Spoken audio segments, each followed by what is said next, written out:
Thank you so much, Minister Hong. Actually, I'm very impressed with the Korean, the whole model, the whole history, and I'm a very big fan of the Korean drama, Winter Sonata.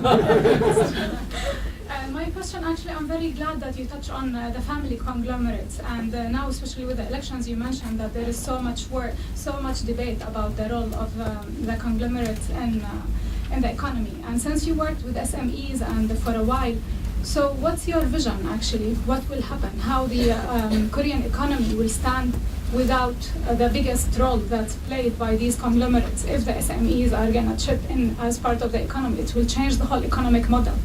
So how do you envisage the new plan, especially in light of the new election? Each candidate is mentioning the same point over and over again. Thanks. Hi, my name is Richard Shin. I'm with The Economist Incorporated, a consulting company. I enjoyed your talk, and I have two comments, possibly a question. One is hunger. You mentioned hunger as a engine of growth, and I think that's partially true.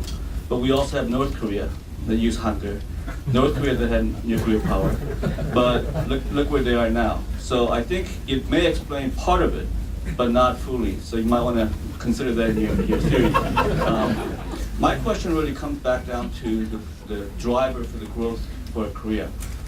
Korea already had a very developed system of operation, government, culture, even before Korean War. So even though Korea was a poor, devastated country after the Korean War in 1953, it was vastly better than most of the developing countries in the world today, in terms of its governance structure, people's understanding, literacy, and other things.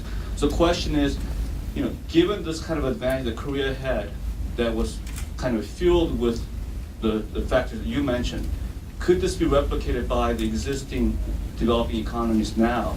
And if so, what are the factors that they must concentrate on in addition to standard open markets, export-oriented growth, manufacturing? What are other factors like government structure, literacy, that kind of thing that they need to focus on?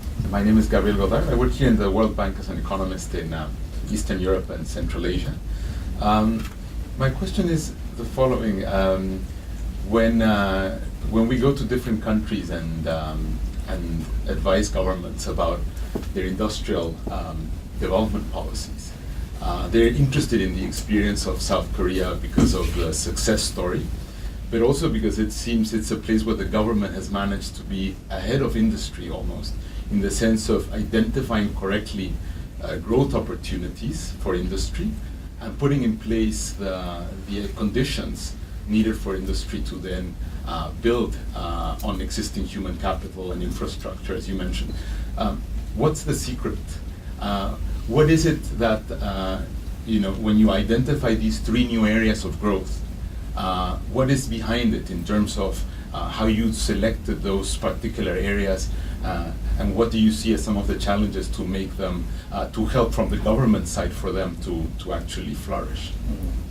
My name is Hannah Messerly. I work here in the bank in the Africa region in finance and private sector development, and I'm also a proud member of DEV's competitive industries practice. So thank you very much, Minister, for being here.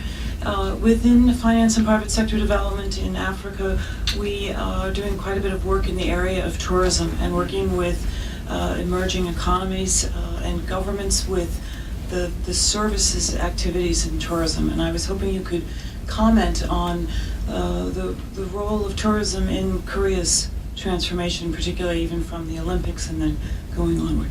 Thank you.